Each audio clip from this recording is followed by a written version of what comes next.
My plane was delayed 2 hours and 15 minutes on my trip to go get the bus, which caused me to miss my connecting flight in Dallas. So instead of flying out of Dallas directly into Mobile, Alabama, I had to fly to Charlotte, North Carolina, and then back to Mobile, causing me to my plane to arrive about 10 o'clock at night. By the time I got to the bus and checked out, it was 11 o'clock at night. So I spent the night there, as I would 2 additional nights along this trip. So keep on watching to find out if I made it back okay, what I spent in fuel, and how many miles I drove in my new bus.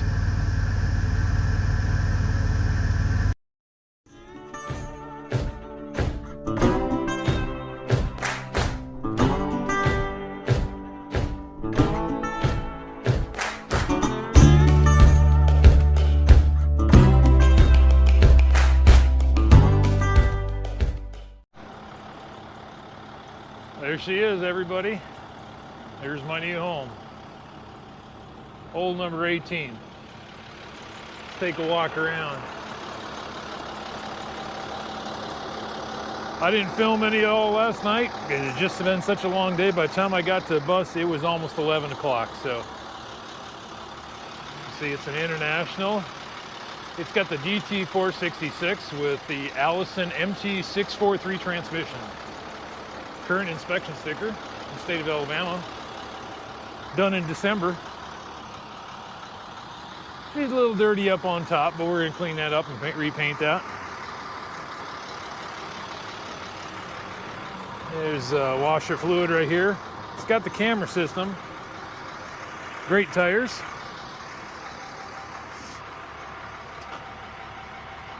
And this is your battery compartment. Got a couple batteries in there.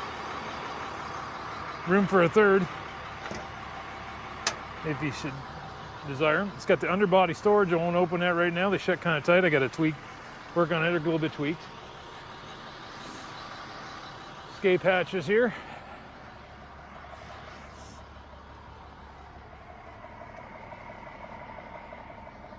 You can see a bunch of scrapes and bruises, but not anything major damage. That's about the worst of it right there. I can live with. It is a diesel bus. Another underbody storage over here. You see, I'm at Walmart. Had to pick up a few supplies here. Just stuff to get by. I got some paper towels, some washer fluid, small toolkit just in case, and a cot. Let's take you inside. Bumblebee, I don't know what that means. That's their school mascot or what?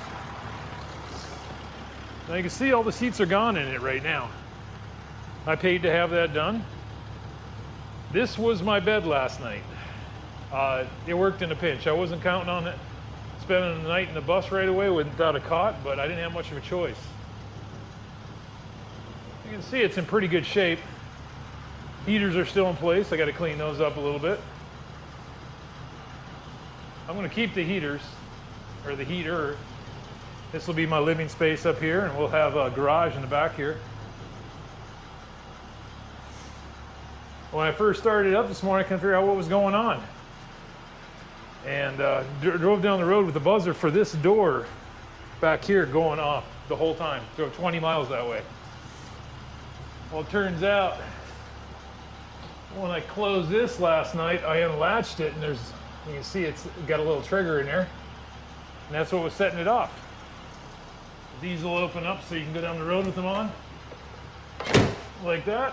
Get a little fresh air, which I think I'll do today.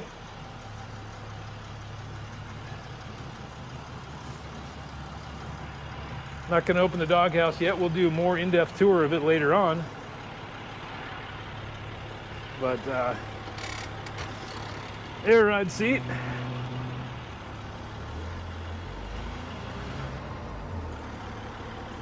See, all the gauges are right where they should be. Oil pressure, volts, air pressure. Doesn't leak any air. Water temp's good. And it even has a 12-volt power outlet, which I will be needing today. Well, I'll get you some more video going down the road here. I've already driven at 20 miles. She runs out fine. Go 65, 70 down the road, no problem. Hey everybody. Firing things up here. I just got fuel, filled up the tank. About $700 so far that I put in fuel. so yeah, it's a little more expensive than the Toyota, but a lot more room. Now let's hit the road here. We'll do some talking along the way here. Let you know what happened here.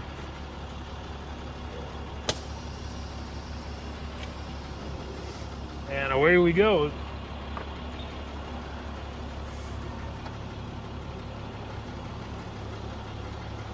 I know I found out I do a lot more shopping for fuel now when I'm spending, you know, more on diesel. But and I catch myself checking prices all the way around, everywhere I go.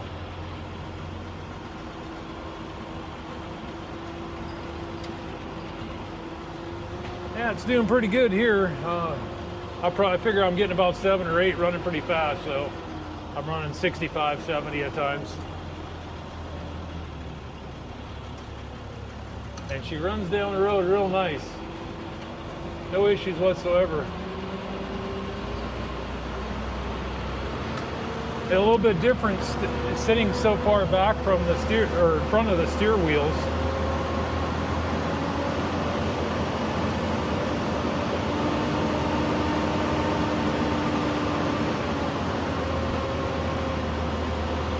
It's gonna be a little loud for a second here until the cooling fan kicks out.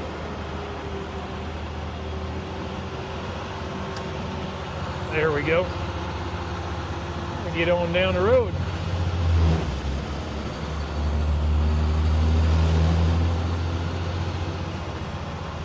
Pretty happy with how she runs. I haven't had any issues whatsoever.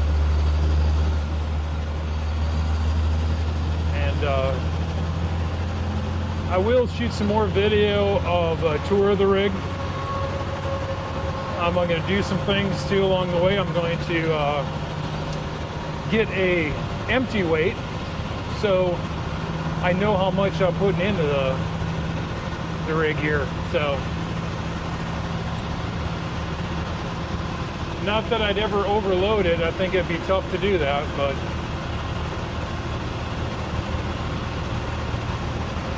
and the cruise control even works.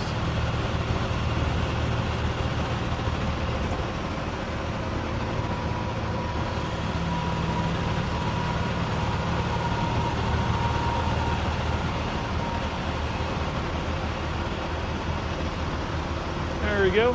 And she tracks down the road pretty good. See, look, Mom, no hands. Overall, I'm very happy with my experience with ABC bus in Mobile, Alabama. They picked me up from the airport, even though it was 10 o'clock at night, because that's when my flight finally got in, of course. Took me to the bus and we did a walk around, and I can't say enough about the people. He even called me last night to see how it was faring and everything was okay and everything. Their mechanic went through the thing, topped off all the fluids and stuff before I left, made sure everything was cool with it. I paid their mechanic to remove the seats too. That's another option you might have if you decide to purchase through them. They're constantly getting buses in, so they get they'll have 8 or 10 of them at a time, sometimes 15 of them at a time. Even right now when it's tough trying to find buses. A few stats on this bus: it is a international CE 3000 FE, and the FE stands for front engine. So the engine's right up here, where with some of the other flat nose buses, it's in the rear. That would be an RE, rear engine. It's got the International DT 466 motor, which is an incredible motor. It's overbuilt, and a lot of tractor pulling guys will build these motors out. The crank, from what I understand, will handle 1,500 horsepower. The heads will handle 1,000, I guess. And they're just overbuilt. They weigh about 1,400 pounds, the motor does, so it's a heavy motor. It's a common motor in medium-duty trucks, so parts are easy to find for it. And one of the reasons I got the motor, it's inexpensive to repair compared to other diesel motors. The transmission is an Allison transmission, and there's 2 transmissions you want in a schoolie, especially if you're going to be traveling. Number 1 is the MT643, which is what's in this. That's about the best transmission for a schoolie. The next one, and then by the way, that is a 4-speed transmission. It's got a locking torque converter. It's better for pulling a trailer, a vehicle. It's climbing hills. It's got a locking torque converter, as I said. And it's pretty much a bulletproof transmission. The next one would be the 3060 transmission. That's a 6-speed with overdrive. Another good transmission. You'll find a lot of them with the 545 transmission, which isn't a bad transmission. The problem is they're designed for lower speeds. 50, 55 is top end on those. So if you run them higher than that, you're going to overheat the engine, and you're going to be running higher RPMs, and in turn overheat the transmission. But this is an 84 passenger bus.